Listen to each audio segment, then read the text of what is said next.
You're listening to the new media. You're listening to Mitchell Talks. Learn more at MitchellTalks.com and follow me, Scott Mitchell, on Twitter at MitchellTalks. Polls and surveys. We see them and read about them all the time. But a survey released by the State Department of Education on Monday, January 22nd, is creating more buzz than any scientific survey has in Oklahoma for a very long time. Now, we know teachers are leaving Oklahoma for greener pastures, but this survey provides real data that explains why they're leaving and what can be done to get them back. This conversation features State Deputy Superintendent Dr. Robyn Miller, Brent Bushey, the Executive Director of the Oklahoma Public School Resource Center, the ones who underwrote the survey, and the man who conducted it, Pat McFerron, the President of CHS, who will lead off our discussion. It's Mitchell Talks Education on the Mitchell Talks Network. Yeah, very excited to do a survey working with Brent Bushey and the Oklahoma Public School Resource Council and the State Department of Education.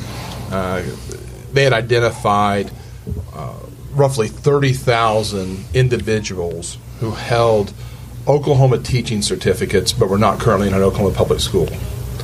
And we emailed these folks, had a tremendous response. Ultimately, we really focused our analysis on about 5,500 responses for those that are under the age of 65. But with this kind of response, we can really look at a lot of subgroups, different media markets, different ages, different tenures, different certifications. And so it's really a pretty extensive study, and one of the most extensive ones that I've been a part of, looking this in-depth into such a relatively small number. I mean, 30,000 is a big number, but when you're looking at normally doing statewide studies and different things, it's a significantly smaller group. So again, we can look at lots of these subsets and really have a great deal of data here to look at. Yeah, and I think so. I mean, where this came from is, Dr. Miller leads the teacher shortage task force, and I participate on that task force. And I was in a meeting where they were talking about this number of teachers, and I remember hearing the number 30,000. And we have, correct me, it's 49,000 teachers in the state of Oklahoma? 41,000. Okay, 41,000. So we have 41,000 teaching positions in the state of Oklahoma, and we're devising strategies to figure out how to get teachers into the classroom because we don't have enough certified teachers out there. We know we just, I mean, when you post a position, when I work with my members, they talk about the same position 5-10 years ago would get 30 applicants. It now is lucky to get 2. So we know that there's just less folks looking for jobs and interested. And we also know we have over, right at 1,800 emergency certified teachers. Correct. Yeah. So we know this is a huge issue. But then there's also 30,000 individuals in the state of Oklahoma who have a current teaching certificate that are not in the classroom. And we want to know why. Now, one of these is Dr. Miller. She's working in a related field, slightly related. A lot of our staff here at the resource center is in the same boat. They're former teachers that keep their certificate current, and so that folks know. In order to keep your Oklahoma teacher certificate, every 5 years you have to file a form, and I think it's $50 or $60 to pay to keep your teaching certificate. So it's not a huge deal to keep it current, but if you're not going to go back into the classroom, you wouldn't keep it current, So we also know there's some retirees in this that just haven't aged out, but that's still just a massive number. So I remember when it first came up in the task force, I said, no, that you meant 3,000. And when it was reiterated 30,000, it was like, well, we got to do something about this. So, yeah. I don't know. Anything else there, Dr. Miller? Well, I think the curiosity for me was to, we knew we had email addresses, basically, for these 30,000 plus individuals. And so it became, in my mind, a reach out campaign and recruit either back into the profession or into the profession, meaning there are those who hold a certificate and they never did enter the profession. But my curiosity was, why do you continue to keep it active? for what purpose? And of course, we have some responses in the survey to that question. Right. That would be, either, it's kind of like my second plan or plan B, or, I've always thought of myself as a teacher. Some responses like that, I think are pretty powerful. Right. One of the questions we didn't really discuss a lot of at the press conference was we asked people kind of what applied to them. And 23% of the respondents under 65 said they want to return to teaching someday. So they want to return. And so if you factor out that 30,000 has those over 65, which is probably a little bit different group, but if you factor those out, you're still talking about 24,000 people with teaching certificates that are still of that working age. And then you do the math, take a quarter of those, you're at 5,000 to 6,000 Oklahomans right now that want to get back into the classroom. I think it's a pretty remarkable number. We have a quarter of this same group that's currently working outside of education. We have 16% that are currently teaching in another state. Now, I will tell you, that's when you look at the details for why that is, some of those, especially those that are in the Sherman-Ada media market, the Fort Smith media market, even Joplin, Amarillo, some of these border areas, are people driving across the border to teach. But a lot of them are people whose spouses have changed jobs as well. So it's not, I want to make sure that nobody gets the thought that, oh my gosh, we get a $5,000 pay raise, we're going to be flooded back with these people, because there are personal reasons as well why someone's not there. But again, to have a quarter of these people saying, I want to return to teaching someday, shows that addressing this can go a long way to helping change the numbers and addressing the current teacher shortage we have. Yeah. And I mean, that's both the hopeful part, but also the frustrating part, right? When we know we have such a need, and we have folks out there with the credentials, with the training to help us solve that problem, and they're not coming back in. So I think it.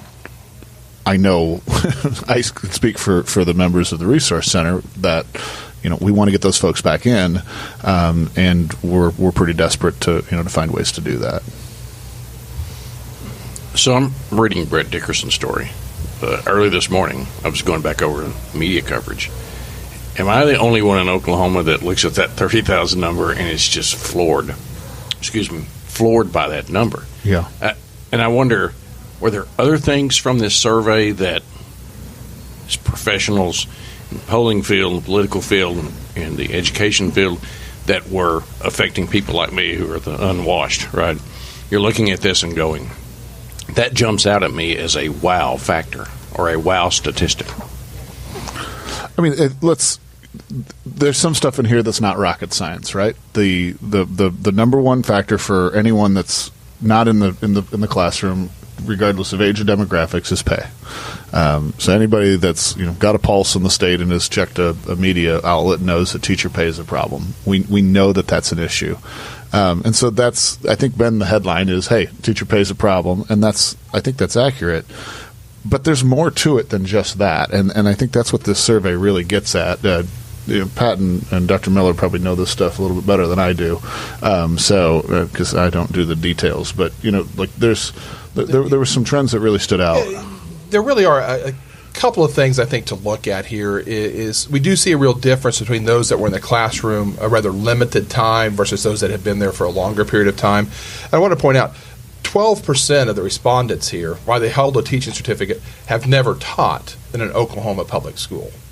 Now, some of those were taught in private schools. Some of them are people that then got their degree, got their certification, and then either never found the right job or decided to do something else. And so they haven't been in the classroom, but they still have that certificate. We have another 10% that taught for 1 year or less. So there's a big chunk that I think you want to say, have they really been fully engaged? Now, for that group of people and those who have been there for 6 years or less, pay is a really strong marker. But classroom autonomy issues, while still trailing pay, become much more important the longer someone was in the classroom. Making sure that they have the ability to practice their art of teaching without restriction, without as many direct management from the the district or state requirements. Or the one thing we found on this, just looking at the responses, is lots of times teachers don't know where those regulatory burdens, what they see as regulatory burdens, are coming from. They just know there's too many of them in the classroom. Well, and I think speaking to the autonomy, specifically classroom management issues, specifically, as you've already mentioned, Pat, those areas of best practice and pedagogy. Also, I think including teacher leadership capability or responsibilities, added responsibilities for teachers, so that they feel that they are fulfilling a role and making a difference. Some areas like that. Yeah, and some of this stuff is, so I've been in a classroom a long time, and I only taught for 2 years, but I've job hopped a little bit, and when I've thought about the reasons why I left, usually it's for a good opportunity, but I haven't been in all perfect job situations, and if you made me list out the reasons what frustrate me, sometimes it's pay, but most of the time, for me, it was my leadership I didn't feel like I was getting the opportunities I needed, or if I didn't have the support to grow, or and I think a lot of that is reflected, right? For some reason, I think when we think of teachers, we think of them as this, distinct group, rather than, they're professionals just like any other profession out there. And why do people leave? So if folks think about why they leave their jobs, a lot of times you're going for a pay increase, which is really difficult as a teacher.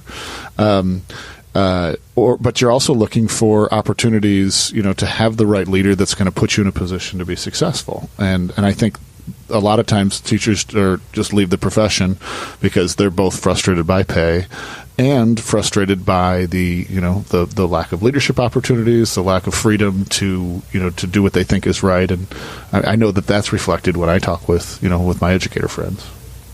One of the internals as well when it comes to pay, I do think is interesting is we did have some subgroups that I think that I think we want to increase the number of these types of people in our schools, and they were more concerned about pay, and that would be minority teachers and male teachers had a much higher concern about pay than did white female teachers, and we saw that for African Americans, Hispanics, Asian teachers, and because of the size of our study, we actually had pretty good subsets for those to look at those groups.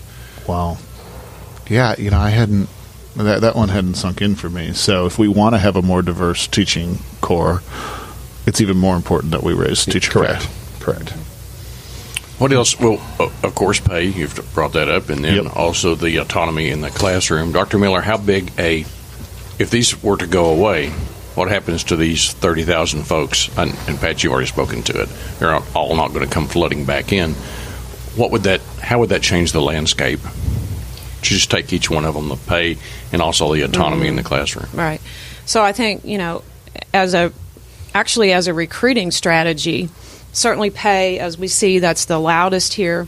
Not that this teacher shortage task force can necessarily do anything about pay, but certainly we can provide the information to the legislature. So beyond that, I think some awareness, really, of what it is that we are positioned to do in Oklahoma with professional development is needed. And I think Oklahoma is well positioned right now to do professional development well and to do it right. And I say it that way because we know with ESSA, the Every Student Succeeds Act, the definition for professional development is actually a new definition.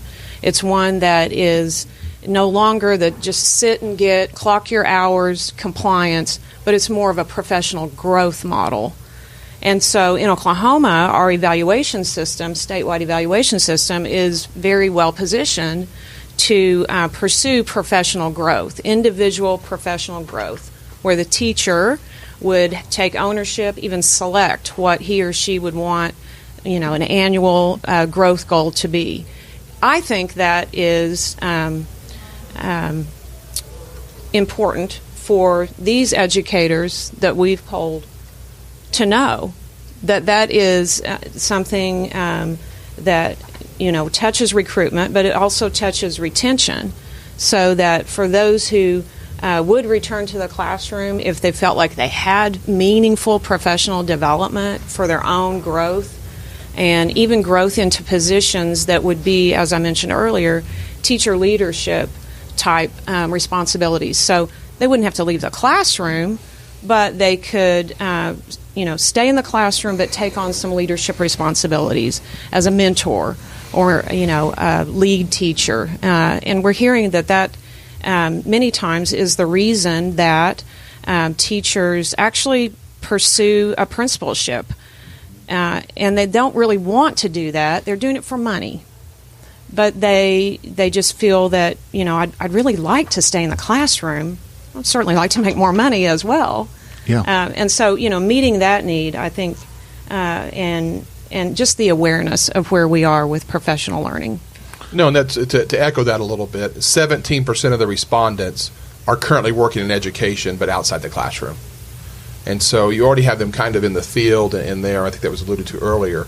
But that group is a group that considered pay to be a higher concern than some of the other issues. Quite frankly, if you're more concerned about the autonomy and other issues, you probably get out of education altogether. But it just the data really backs out what Dr. Miller just illustrated there. Yeah, and so now I'm on the parent side of this equation, right? When you have a great teacher for your kid, right? It's like having an extra superpower. And then you think about those teachers, just like in any profession, when they're at the top of their profession, you want to continue growing. That includes your pay, but also includes your sort of impact and your reach. And I think in our model, most of the time, you're a teacher or you're not. Like there's little differentiation. And yeah, like some of the greatest teachers out there would also be some of the worst principals out there, and yet that's their career ladder. And it's so I'm encouraged by this professional development model where like it is great, like that you could take a teacher and grow them into a subject matter expert, into a team lead, into an instructional coach, a mentor, those types of positions where ideally you could pay for that. But just as important as pay, I think, is then giving, or I think important is also that they have that prestige and also that impact, right? Like, no one's really going into education to get rich. Look, we want to have families, right? But I don't think anyone is under the impression that they're going to be driving a Lamborghini as a teacher.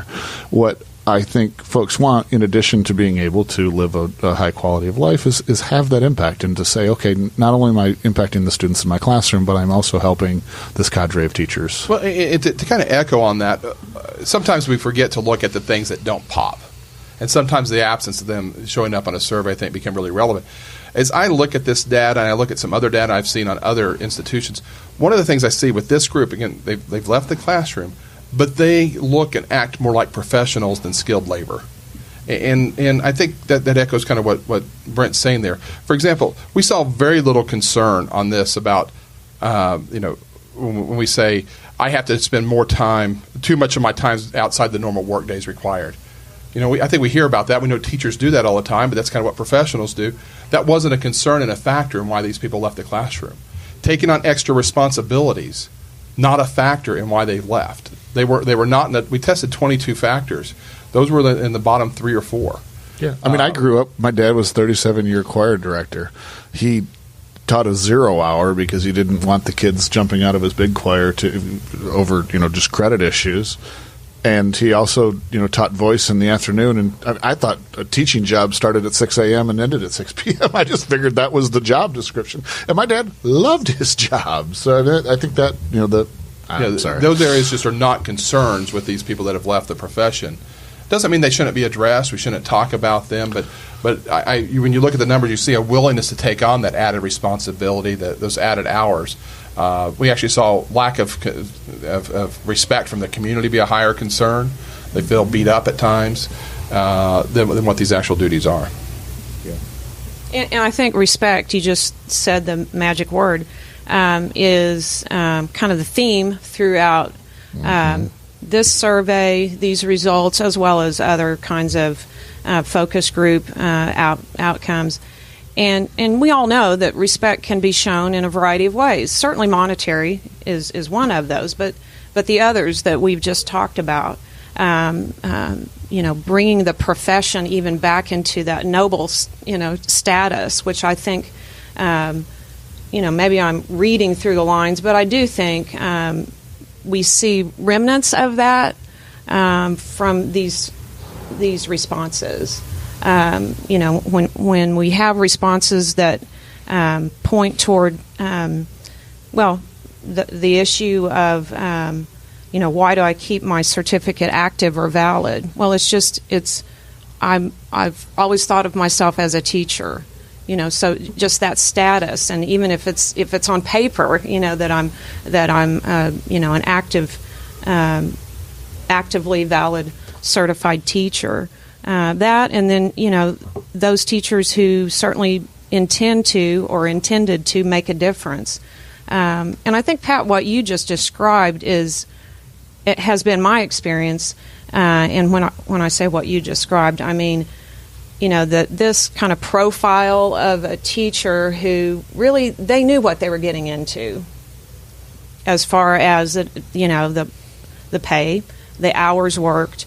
I was a dean in a college of education, and, all ed prep programs have a foundations course. And basically that intro to education or foundation course is all about the profession itself, making certain that those who've chosen this major, you realize what you're getting into.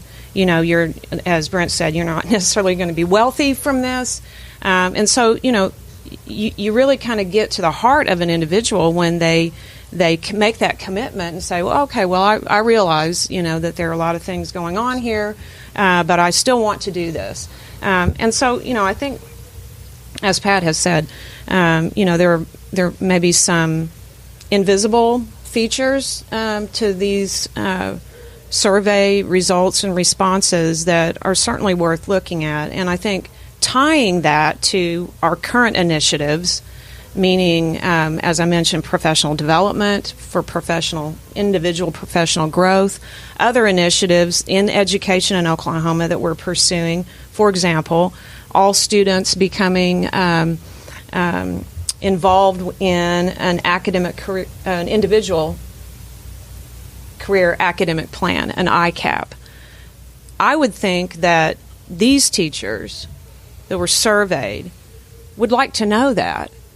It is our goal in Oklahoma in the next 8 years for all students 6th through 12th grade to be on an individual career academic plan. So now we're kind of, getting around that, that more philosophical belief that teachers can make a difference, that they can individually work with students and their academic growth, but their post-secondary pursuits, and feel that they've made a contribution to Oklahoma, not just to the future of that child, but even to Oklahoma. Mm-hmm. One of the other questions that came up at the press conference the other day was, what can the legislature do? Right. And the obvious answer is legislature can pass a revenue-raising measure that allows us to increase teacher pay. So we know that that's what the legislature can do. We also hear from legislators, well, we don't want to just throw money at the problem, right? Which is, it's a common refrain we hear at the Capitol. So I'm wondering, right now it does feel like part of it is we do. I mean, it seems like the survey says we need to address the revenue, but I think educators or educator groups are somewhat accurately attacked of just being the party of no, or just so are there, I guess I'll just pose this one to you two, are there things you think that the legislature should do other than teacher pay, or is this just a teacher pay from a legislative perspective? I don't know the answer at all. I think certainly it's a first step, teacher pay, but funding in general, so funding for what is currently our teacher residency program, true induction for new teachers. So regardless of pathway, the first-year teachers, 0 years experience, there's something to be said about the supports for that individual in that first year. Research would say first, second, and third year, but currently in Oklahoma, hardest we don't even job ever we don't was even my have first year teaching. proper funding for a first year induction program that would certainly speak to retention of a teacher over time. Yeah, one thing I want to point out is while pay is clearly the top issue, one of our key questions on the survey was asking people, which statement comes closest to your belief? If the pay would increase, I would like to teach again, or for me to go back to teaching or take more than just an increase in pay.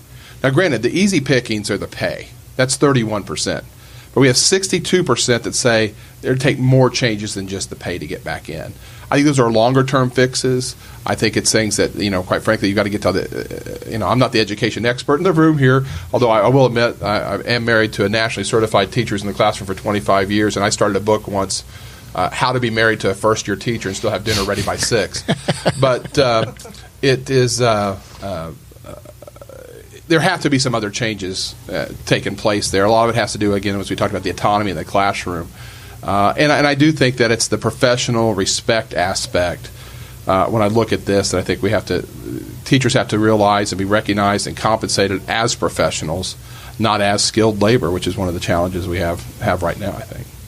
Yeah, and I mean, my gut tells me it's really built. I think part of the reason why I asked that question is when I've talked with legislators, and there's some of the critics, right? Like there's a lack of trust in teachers, right? Like if we give educators this, and I don't know where that really comes from, where they're like, well, we're just going to give it to the educators, and then it's just going to go away. And I would hope that this survey says, no, this is going to make us more competitive. It's going to make us more attractive, and that folks can understand that's critical for any industry to be able to attract talent is being able to both appropriately compensate and but also provide that respect and those career growth potentials. Pat McFerron's a baseball guy. I know these secrets, right? And we're watching some of these. They're not signing free agents like crazy this year. Talking about not JD Drew, but JD Martinez, former Detroit Tiger, who may be going to the Red Sox. Now, if you were not doing this, you would be a GM in baseball because it's all about Bill James now. Okay, I know you would do that. And the big deal right now is whether or not you sign this guy for 5 years or 4 years, because it's what he's going to be doing at the end of 5 years. And there's all these statistics about, is he going to be worth it over 4 or 5 years? The Scott Boras effect, the great agent. I'm watching you look at these stats that you've developed here, all the bar charts, and for somebody like me, it looks really cool. But I have no idea what it means. When I take the Bill James approach to what you've done in this survey, and I'm a consumer, also a taxpayer, a parent, got one left, Luther High School, by the way, football banquets this weekend. So if you're advising me as a consumer, as a taxpayer, with all these statistics, and you're looking at me and saying, here's what, as a responsible citizen, the citizenry needs to be doing and understanding about what the SDE is trying to tell us, what OPSRC are trying to tell us. The takeaway from all these numbers and bar charts is what, Pat? Well, that's a great question. So I'll hem and haw here for a little bit as I try to formulate an answer. But I think the first thing is, we have to take care of the immediate problem first, which is teacher pay. And I think you have to take care of that to get the discussion moving forward for other changes that have to happen. Do something that brings people to the table and understand what can we do to encourage these.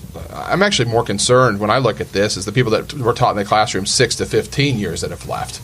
Those are people that, when you talk about their 4 or 5 years, those are people that you want their 5, 10, 15, 20 years later that are committed to the classroom in there. But what is it we can do to keep them in the classroom, those ones that are where pay is still a concern, but these other issues matter as well. And the reality is we probably have such a high turnover because of pay that site administrators, district administrators can't give freedom to everybody in the classroom because some of them aren't to that master level yet. And so it becomes a cycle that we have to break, and I think pay is the first piece to do that. So I think advocating that we have to start paying our teachers as professionals is probably the first place to go. And do something to take away this incentive to move out of the classroom that we have in the place right now for going into other forms of education. I just take that around the table. Dr. Miller, what is the takeaway for you, for people that you need to convince policymakers and voters that we've got to do something quick and do something fast and do something permanent? I already said it, but it's respect, and respect can be shown in a lot of ways. And I think if it is monetary, that's certainly powerful. I think in other ways, support climate and culture of the classroom, the school site, and the district level support, respect being shown there in a variety of ways. And some of those, quite frankly, do require funding, but not necessarily all of those. So I think the bottom line is, we have to show that respect to our current teachers and those who are contemplating, majoring in education perhaps, or contemplating coming back into the profession. For me, it boils down to that. And I think that if that respect is shown in the variety of ways, then we would see the morale of those currently in classrooms, those teachers currently employed in Oklahoma public schools. I think we will see that morale enhanced. Yeah. Let me ask you, Brent. You see this from a multi-state view. You grew up in Flint, Michigan, right? Yes, indeed. Drink public water there. And you're still with us, and we appreciate that. And you've seen it with multiple states. Mm-hmm. So coming here to work at OPSRC, you look at this survey, you see what OSDE is trying to convince people. Yep. What is your takeaway? Pat says, obviously, we've got to do something about funding. Dr. Miller, obviously, respect has to do with funding. But let's also say that this debate's been going on for a very long time. Sure. So, I think the one thing, first of all, this is, to my knowledge, one of the first times we've got this large of a group of people providing. So we have scientific data to say this is that teacher pay will really help solve our shortage. And so for the they first, have their Bill James numbers. Yeah, we've got the McFerron numbers, but it's there Bill we go. James stuff. Yes, the sabermetric stuff. And so I think from a legislative perspective, for those that say, well, show me the numbers, show me the stats, we've got that. So that's important. But I think the other. So that the first audience I think of that should be reading this are legislators and those influencing policy. The second audience for this survey, and the ones that the resource centers primarily focused on, are the leaders in our schools. Right. One of the things that I think there's general unanimity around two statements. First is that if you want to influence student learning, the best way to do that is to have a great teacher in every classroom. Really, I don't think you find anybody in the education profession that challenges that. And the second piece is that if you want to attract top talent, you've got to have the right leaders leading those buildings to set the culture and to attract that top talent. Most people generally agree with that. And so if I'm a leader in a school, principal, superintendent, whatever title you want to throw on there, there's a lot of stuff in here, and it gets to part of the respect piece. Obviously, it gets to the pay, because it doesn't matter how great a leader you are. If you can't pay people, they're not going to come work for you. I found that out as a boss. It's also like, how can I set my staff up to be successful? How can I build a culture of excellence? People are attracted. There are districts in Oklahoma that have an easier time of attracting talent. Part of it is because some of those districts have some flexibility in the pay due to our the funding. But folks will say, I want to go work for this superintendent because they're excellent. And so I think that there's a lot in here for leaders that want to attract top talent, while we're working to address that teacher pay that they can also do to make themselves attractive to talent. No, I think that's a great point. When you look beyond the pay, there are a lot of issues in here that I think can be addressed by site administrators, and looking at where you need to go, and also I think it also exemplifies that sometimes there might be some things we're spending resources on addressing that aren't top concerns. I know we spend a lot of resources. I want to make sure I'm not being overly critical of anybody doing any kind of job, but a concern about, hey, I've got to be the social worker and the nurse and everything else, just not a big concern with the teachers in this group. Unruly students, did hit the top 10, but it was toward the bottom of that.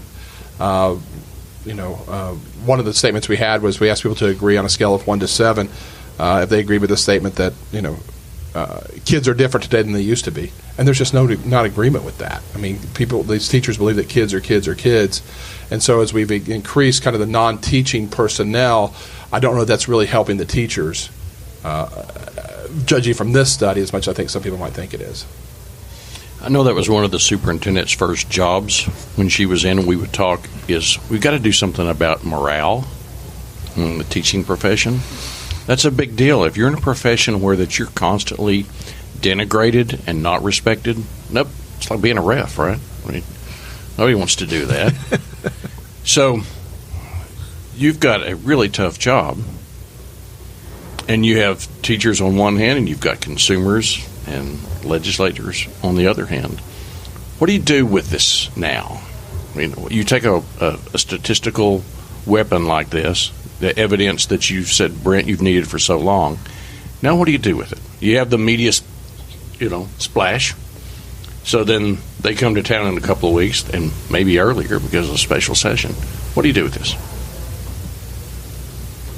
Don't everyone jump at once on this one. Well, first you get Pat and I behind Superintendent Hoffmeister because you scare everyone from the cameras with that, right? No, but I think you're right. The media here, that's why we're happy to do the podcast today, sure, is that we want to disseminate this information and say, look, we have a solution here. I don't know if I use the term solution, but at least a way to address our most pressing problem, which is not having enough teachers wanting to be in the classroom. I think we all recognize that most Oklahomans believe that competition is better for the consumers. And if we have more teachers competing for these jobs, we're going to be able to hire better teachers in those positions instead of in a situation where I think some people with a true serum would say, we will take a breathing body in a classroom at times because we have to have somebody overseeing these students. And what happens is that creates this cycle of that creates a lack of confidence in the system, which means there are fewer people that want to come into it to try to help it, which means there are fewer people. And so we've got to do something to break that cycle. And so I think the media is a big part of that, is to showing people that, look, and this is not a thing about we're just going to give money to teachers to make them be quiet so they go away. This is giving money for pay raises so we have greater competition for teachers in the classroom, so we have the ability to recruit and retain people that are going to fundamentally change this cycle we have in Oklahoma, so we can reverse the trend and restore faith in our education system in the state. I think it only empowers teachers and educators at large. I think, I think it's at the point where whoever will listen is certainly what we're looking for. But back to that notion of a teacher in every classroom. I think at the State Department of Ed, we are super focused on an effective teacher, effectiveness. And, that's why this is such an issue teacher shortage is such an issue that is so multi-layered, multifaceted. We've not had difficulty claiming that we have a shortage. I think Oklahomans get that, they see that, but in what way do we have a shortage? So to Pat's kind of reference, certainly we don't have maybe a shortage of people because we know that we have those who are willing to come in emergency certified and other pathways.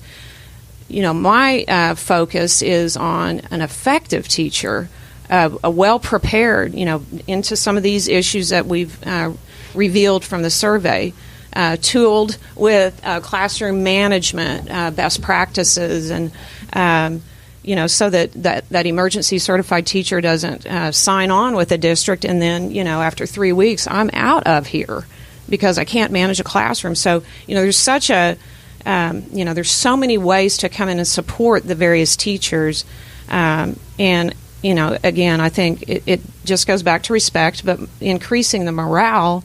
We are at that point where, all those who are interested, and we would like to think everyone in Oklahoma is interested in the future, of students and Oklahoma workforce and economic development. And so, it seems strange to think that, well, wouldn't that resonate with everyone? Who out there would not agree that the future of Oklahoma really rests right there with our students? And I don't know what gets in the way there. I don't think I'm naive to think, well, maybe political pursuits or egos or something gets in the way. I don't know. So that's why I say, it really, this message, and it's just really a continued message, but this message of, the severity of the shortage and specific knowledge of what it would take to get teachers back, I just don't know why or how that wouldn't resonate with people without those individuals saying, well, I'm not interested in that. And we're talking, I can't think, bigger vision here and how things can go, but there's actually a practical aspect to this as well, and I know we've talked at least briefly about it, and I'm not up to date with all SDE's doing here, so Dr. Miller might be able to comment on this, but I think we are starting a process here where, at least through this communication and receiving this information from the ones that participated, these 30,000, to have communication directly with with Superintendent Hoffmeister, to let's go out and recruit. We've got 23% that told us here we want to get back in the classroom.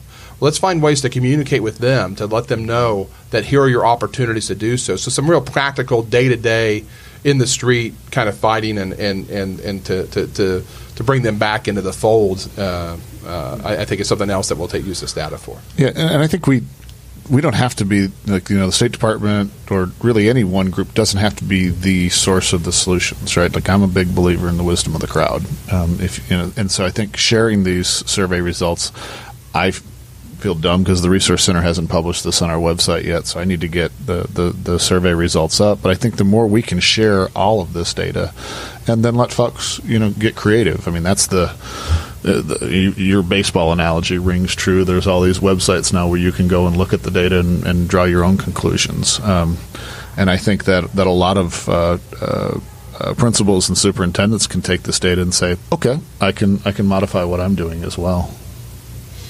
Could we have just a bit of perspective about teacher pay in Oklahoma? I don't want to get into the deep stats because that's Pat's game, not mine. But if you're having an elevator talk with somebody, and I hear it all the time, and teachers are paid a lot, they work 6 months out of the year, that's stereotypical crap. All right. So my question is, where are we in Oklahoma in terms of teacher pay compared to the surrounding states?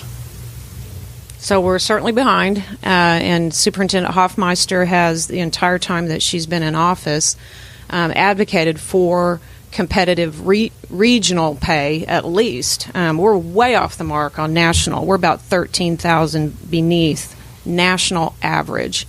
So, but where we are regionally, and we tend to lose a lot of teachers to Texas, so I'll just kind of look at that. We're 7,000 below the Texas regional teacher pay.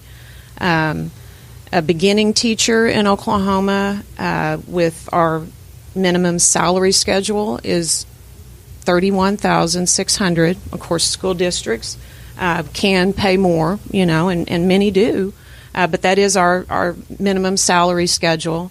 That has not been adjusted for a decade. So, this is obviously one reason that Superintendent Hoffmeister is proposing in her budget $289 million for a $5,000 teacher pay raise for certified educators. Yeah, in the 7-state region, we're the lowest. And where that's most acute, you're in certain fields, special education, science, math, the fields where we really need folks, and also geographically where it's most acute. Try keeping a teacher in the Panhandle, where it's a 15-minute drive from your house into Texas, or along the Arkansas border. And I'll make fun of Arkansas for a second because it's kind of fun. Like, we're not just losing to Texas. Losing to Texas, they're a bigger state to us, right? Sometimes we lose to Texas, but what the heck are we doing losing to Arkansas? Like, that's wrong, y'all. And I'm not from here, so, No, what you're saying, I think, is backed up by the data from this study. We saw those that lived in the Fort Smith media market bordering Arkansas more likely to be concerned about pay, say they're teaching in another state. We had those in the Sherman-Ada, Shreveport, Amarillo markets, all higher concern about pay. I think it's because they directly see what the pay is across the border. Also, I think, don't forget, we have 25% of these people that still think of themselves as teachers and are keeping active teaching certificates have left the education field.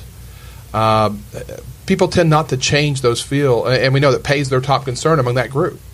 And so we are losing a free market battle, not just to other states, but to other fields right now among these teachers. And I'm considered an arch conservative and a free market Republican, and so I'm supposed to be against higher pay for state employees and these type of things. But the reality is we are not getting we're not competitive at this point in time. Yeah, and for the free market conservative, look, this is the data that says we're not competitive in a market, right? I mean, this is absolutely even public education is a market, right? And that's the I think there's unanimity. This provides the data that should lead to unanimity that we've got to solve this issue. If a person wants the study, an Oklahoman wants to take a look at the study, how do they get it? We have it posted on our State Department of Ed website. Brent is now saying it will be posted on by the end of the day today. It will be posted on the Public School Resource Center. Yeah, and I'll be sure to share that on social media, and we'll share it out far and wide. But yeah, you can also my email is brent.bushey@opsrc.net. I'll shoot you a copy. Finally, let me get around to the political reality. So I'm looking at you, Mr. McFerron. And obviously, we're in an election year. Not only an election year, we're going to be choosing a new chief executive and all of our statewide office holders. Public support for this, where is it, in your opinion?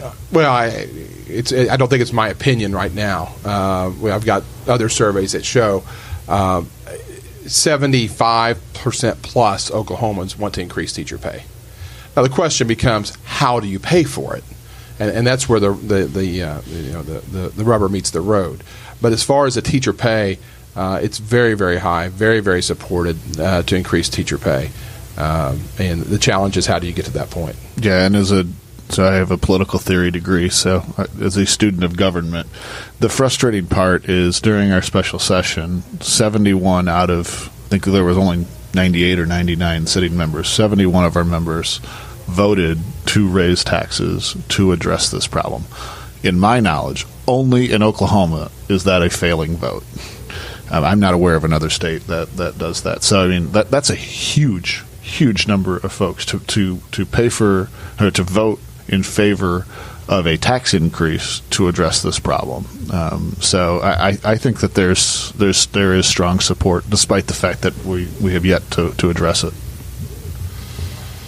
If you had 1 minute with lawmakers on this, obviously that's where you were headed there. We've got to clear that 640 threshold. That'll be a subject of another debate coming soon, right? State Question 640. So if you had a chance to get with 76 members or 5 or 6 extra and you had 1 minute elevator speech, let me start with you, Brent. We'll work around the room. What should you say to them? What should you say to us? Because I think after a couple of years of hearing this incessantly that we need to do something about this problem, you now have the data to back up that there is a really great field out there that could really instantly start transforming the landscape here.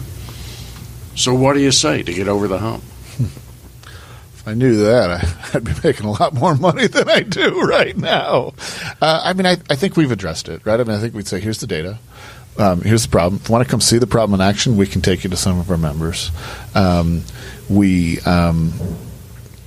think the other piece I say I don't care where you get it from, right? Like I think sometimes we spend a lot of time saying, well, it has to come from, gross production tax is a big piece. Like, I frankly could care less, right? Like, if you give a teacher pay raise, I don't want to do anything that's harmful to industries and growth, but the source of where the money comes from an educator perspective, when I talk with my members, they don't really seem to care where it comes from. Now, if you ask their opinion, they'll give it to you, but from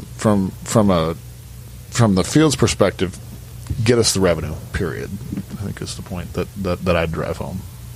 Yeah, mine would be that the public demands a teacher pay increase, and you have to get it done. And you can't let the perfect be the enemy of the good. The reality is we came within a few votes of passing a cigarette tax, I guess 3 sessions ago even. And if we'd done that in place, we might not have discussions about gross production tax or other issues right now. So the arch conservatives who are against any of those, they've put themselves in a more tenuous situation now because there weren't enough votes to pass that then. And I would say the same thing for the left. We've had many votes where we don't have any Democrat support in the House to get something done, and so we've seen the earned income tax credit go away. We've seen other things happen, and so the goals that they've laid out for themselves, because again, I think both sides. I think there's a pox on everybody's house. That you've let the perfect be the enemy of the good, and this is not about politics. We've got the data right here that says teachers are leaving the field. We have fewer teachers trying to get in the classroom. That means school administrators and others have fewer choices to make. It means we don't get when you have fewer choices, you're going to not get the best result. And so this game of politics is hurting classroom education, and ultimately the voters will see some responsibility and hold it there. I think my elevator speech would be, pull back a bit from this particular advocacy to increase teacher pay, and just the conversation of investing in education, making education a priority, investing in our young people. I mean, that is only to benefit everyone in Oklahoma. And then remind legislators that, they have an obligation here. As Pat just said, if this is the outcry from Oklahomans that, demanding a teacher pay raise, then, it's their responsibility and their obligation to meet that. Well, thank each of you for this. Thank you for what you're doing. Thank you for the statistics. Perhaps we can let Oklahomans know that the chimes are sounding at midnight, right? I mean, this is it. This is the numbers. It's critical handle. I think everybody understands that. That's the irony of this, Pat, is that I think I haven't heard any press conferences lately of any groups coming out against increasing teacher pay. No. Is that the irony of this whole thing, Brent? Yeah, and I think that's my frustration over the 76 vote threshold on the House. And I think the governor laid down the gauntlet. She said, I'm going to veto any package that comes across my desk that doesn't address this challenge. And I'm encouraged by that, and really hope that folks will take that as a call to action. Well, I appreciate your optimism. I mean, if you're a Detroit Lions fan, you haven't won a championship since Bobby Lane was alive, so you got to be optimistic. Hey, there you go. But we do have a Bobby Lane that went to the same high school as Matt Stafford. So at some point that's going to Highland Park. So at some point it's going to come back around for us. Thanks to the Oklahoma Public School Resource Center for hosting us. Thanks, Brent Bushey, who runs the show here. Pat McFerron, thanks for all you do. Thanks for illustrating and illuminating what we're dealing with. And Dr. Miller, best of luck to you, Superintendent Hoffmeister, and you got a tough job, but continued best of luck. You're listening to the new media, the Mitchell Talks Network. Learn more at MitchellTalks.com and follow me, Scott Mitchell, on Twitter @MitchellTalks.